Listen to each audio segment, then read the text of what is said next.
Usapang Dogecoin na naman po tayo ngayon.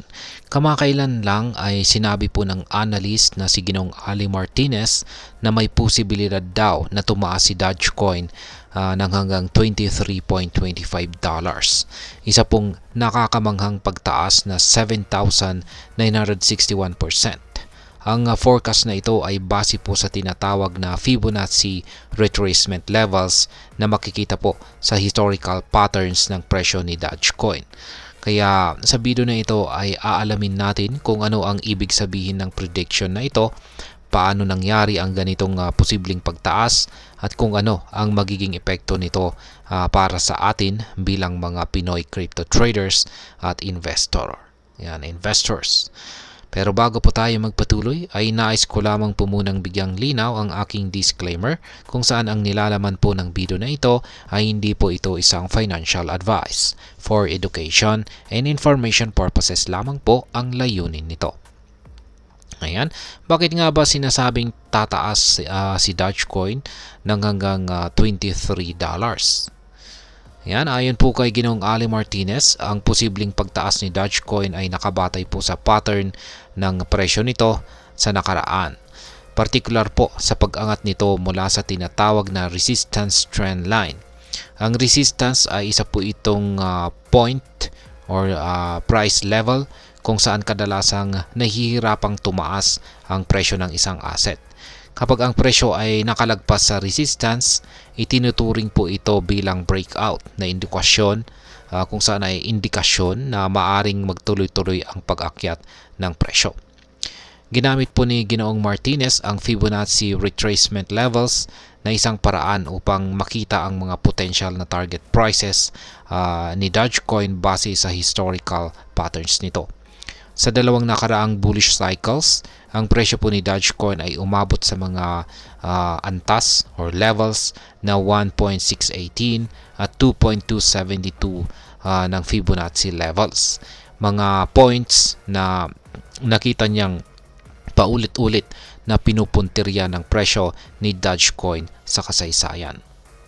Ngayon ay ano po ang ibig sabihin ng 1.618 at 2.72 Fibonacci levels? Ayan, para sa mga hindi po pamilyar ay ang Fibonacci levels ay mahalagang bahagi po ng technical analysis sa crypto.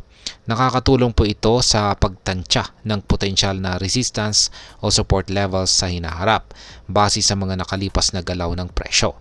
Sa kaso po ni Dogecoin, ang 1.618 na Fibonacci level ay nagpapakita ng target price na $3.95, habang ang 2.272 level naman ay posibleng umabot po sa $23.25. Ngayon kung susuriin natin ang kasaysayan, tuwing nakakawala o nagbi-breakout ang presyo ni Dogecoin sa mga matagalang pagbaba nito, nakikita ang malalaking pagtaas. Sa taong 2017 at saka 2018 na cycle, halimbawa ay tumaas ito ng 8,933% mula sa pinakamababang presyo nito. Sa cycle naman na mga taong 2020 to 2021, umabot pa ito ng 15,534% na pagtaas. Kaya naman gamit ang parehong logic, sinabi po ni Ginoong Martinez na may tsansa si Dogecoin na muling tumaas sa parehong mga Fibonacci levels sa cycle na ito. Ngayon ay gaano naman po kataas ang pwedeng abutin ni Dogecoin? Sa kasalukuyang presyo ni Dogecoin na nasa 0.2884, ang pag-abot po sa target price na $3.95 ay mangangailangan po ito ng 1,269% increase mula sa kasalukuyang presyo nito.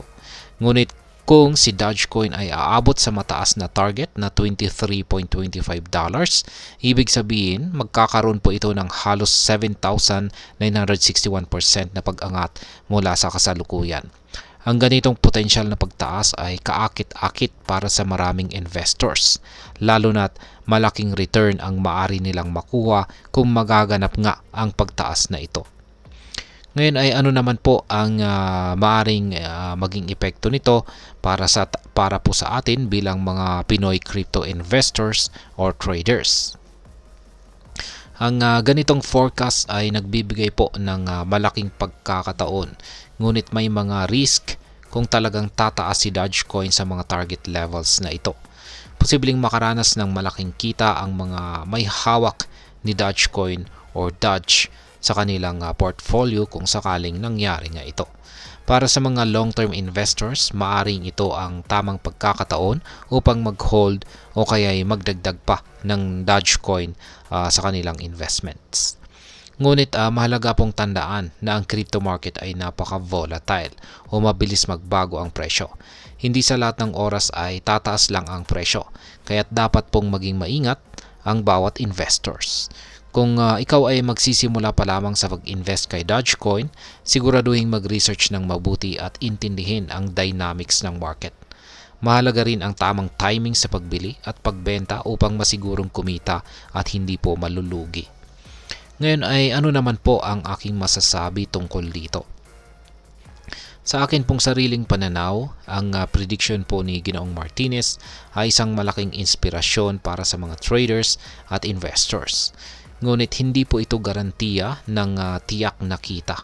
Ang ganito kalaking pagtaas ay pwedeng mangyari, ngunit may mga factors na maaaring makaapekto rito.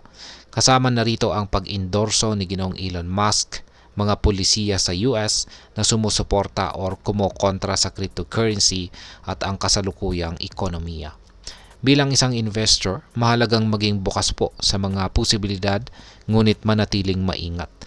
Si Dogecoin ay nakilala bilang isang meme coin, ngunit dahil sa mataas na interes ng publiko at mga kilalang tao, patuloy po itong umaakyat. Sa ngayon, mahalaga po ang diversification. Ibig sabihin ay huwag pong ilagay lahat ng ating pera sa isang crypto asset lamang. Maglaan po tayo para rin sa ibang uri ng investment upang mabawasan ang risk. Ngayon ay para po sa mga ang balitang ito ay tungkol po sa posibleng pagtaas ni Dogecoin. Ay nagbibigay po ito ng inspirasyon lalo na po sa mga Pinoy na naghahanap po ng dagdag kita. Ngunit tandaan po natin na sa bawat mataas na potential return ay mayroon po itong kalakip na risk. Kaya bilang isang investor, dapat po nating alamin kung ano ang ating risk tolerance. Magsagawa po tayo ng sapat na research at gamitin ang technical analysis upang maging mas informed sa ating mga desisyon. Kaya, ayan, marami pong salamat sa panunood at hanggang dito na lamang po tayo sa video na ito.